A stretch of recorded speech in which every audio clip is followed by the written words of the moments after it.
La paracha de cette semaine, Tetzavé, nous parle de la suite des préparatifs à la construction du Mishkan, du sanctuaire dans le désert, tout ce qu'il fallait, la description d'un certain nombre d'objets nécessaires. Le point central de cette paracha, c'est ce qui concerne la Ménorah, le chandelier à 7 branches qui brillait d'abord dans le Mishkan, le sanctuaire, puis qui brillera plus tard dans le Beth Amikdash, le temple de Jérusalem. À propos de cette Ménorah, de ce chandelier, Moshe s'interroge lorsqu'il en reçoit l'ordre de Dieu. Dieu lui ordonne donc de le construire. Et Moshe répond qu'il ne comprend pas. Et nos sages nous le disent, Nitka Shabo Moshe Rabbeinu. Moshe Rabbeinu s'est interrogé, il n'a pas compris. Et Dieu de lui répondre, ne t'inquiète pas, contente-toi de prendre le bloc d'or nécessaire à la fabrication du chandelier, tu le jetteras dans le feu et le chandelier sortira de lui-même de la fournaise. Là, on ne comprend pas du tout ce que Moshe n'a pas saisi dans l'ordre de Dieu. Voyons, Dieu lui-même a dit à Moshe, Kasher et Tabar, tu vas faire un chandelier de la même façon que ce que je t'ai montré sur la montagne. En effet, Dieu avait montré à Moshe Rabbeinu, à Moïse, il lui avait montré la forme de cette Ménorah. Tout était clair, après tout, ce n'était qu'un chandelier, une tige centrale et 3 tiges de chaque côté, 7 au total. Alors, pourquoi cette incompréhension?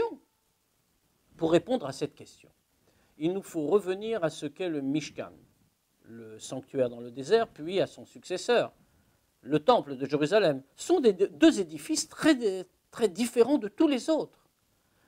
Quelle est leur particularité? Ce sont les lieux où Dieu choisit de résider. Dieu réside en effet dans un endroit très spécifique, dans le Mishkan, puis dans le Beth Amikdash, dans le temple, dans le Kodesh HaKodashim, le Saint des Saints. Là apparaît constamment l'essence même de Dieu. C'est tout à fait étonnant. Après tout, ces deux édifices sont faits de choses matérielles. Le Mishkan est fait de tentures, de poutres, le Beth Amikdash, le temple, va être fait de pierre, mais c'est le même principe. Ce sont des objets matériels, ce sont des éléments matériels qui le constituent, qui ont été offerts, apportés par les Juifs. Dans un édifice matériel, fait de choses matérielles, il y aurait un niveau spirituel aussi élevé que l'essence même de Dieu. Mais même le roi Salomon, Shlomo HaMelech, lors de l'inauguration du premier temple, s'interroge. Lui-même s'adresse à Dieu et dit, mais voyons, Hashamaim ushma shamaim lo yechal kelora. Le ciel et le ciel du ciel ne te contiennent pas. Ve'af ke habayit hazeh, c'est cette maison-là, ce temple, qui va te contenir. Eh oui, Dieu choisit. Il choisit dans le monde matériel, dans les limites du monde matériel, de faire résider son essence. Mais la Ménorah, le chandelier, va encore plus loin. Le chandelier, c'est autre chose. Le chandelier, ce n'est pas seulement la résidence de Dieu, c'est le fait que la lumière divine passe à l'ensemble des hommes, l'ensemble du monde. Le Talmud nous le dit, Edut hi le bae olam, shashrina shruya be Israël. C'est un témoignage pour tous les passants du monde, tous ceux qui y vivent, que la présence divine réside sur Israël, sur le peuple juif.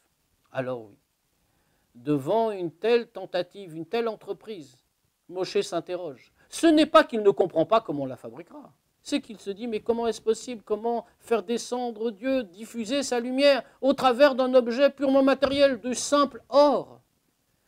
Eh bien, Dieu lui répond. Toi, Moshe, tu ne peux pas le faire. L'homme ne peut pas le faire.